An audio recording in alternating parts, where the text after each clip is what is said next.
house burn. We do know that if he hadn't, Meg's secret would likely have remained buried with her. I got into this job to help people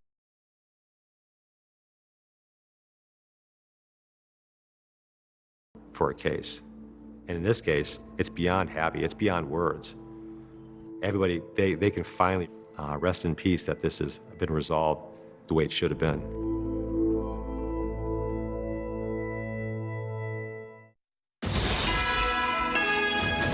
This is NBC4 News at 11. Now at 11, a family overwhelmed with grief after two brothers were killed in their car this afternoon in Exposition Park. Tonight, investigators are looking for clues to find their killer. NBC4's Christian Costeras has been following this story since it broke. And Christian, do you have any new information about a potential suspect? Well, I can tell you LAPD has not released any information about the person that they're looking for, but the victim's family, they are just devastated. We spoke to several family members tonight outside of the hospital, and I can tell you they were in tears about losing two of their own. The family tells me both of those victims whose names the family said that they would not feel comfortable sharing those names with us tonight. They say that both of those victims were brothers, and the pain that they're feeling tonight is preventing them from telling their story. A violent day in what many families say is a quiet LA neighborhood. Juana Chavez says she's lived here for 12 years and has never seen anything like this. On Saturday, just after 2 o'clock in the afternoon, LAPD responded to a shooting on Budlong Avenue and Browning Boulevard and found two men shot, but only one of them was still breathing. Police say three men were having a conversation. Two of them got into a car. The other walked away but came back and opened fire. There was a conversation that we're able to see from our examining CCTV. We just don't know what kind of conversation that was. We do know he walked up on foot, and from what we just found out is that he left inside of a vehicle. First responders transported the injured victim to a nearby hospital, but he did not survive. Unfortunately, a double homicide.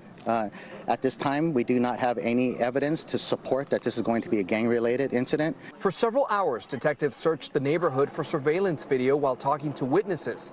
They say the gunman fired under a dozen shots at the car with both men inside. Marta Luna lives in the neighborhood and said she heard the gunshots. My phone alerted me about a shooting 700 feet away from my home. I called my daughter and we read it was a shooting. When we came outside, we saw the ambulance and the crime tape. And the family of those two men tell me the oldest one leaves behind two small children. Tonight, LAPD asking anyone with information to please give them a call. Christian Costeras, NBC4 News. Christian, thank you. Police are searching for two suspects who attacked and robbed a girl in Long Beach. It happened this past Thursday at Studebaker and Keno, but we're just getting this video now. Police say the girl was sitting on a bench when she was approached by two suspects in a car. One of those suspects got out, attacked her, and took something from her. If you know anything, you're asked to call Long Beach PD. And right now at this hour, fire crews battling a fast-growing wildfire, forcing evacuations in San Joaquin County. The Corral Fire, as it's called, broke out late this afternoon and has since jumped to 9,000 acres. Tonight, that fire is closing part of Interstate 580 in both directions near the city of Tracy. Two firefighters were injured and are being treated right now for burns. This fire stands at 10% contained.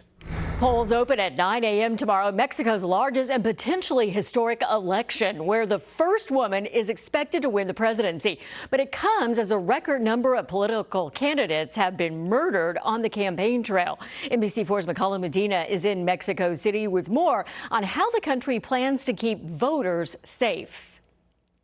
Tension is high tonight here in Mexico City, and it's not over just who will become the next president, but there is a real fear of violence. Now there are going to be 27,000 extra federal officers out at the polls tomorrow.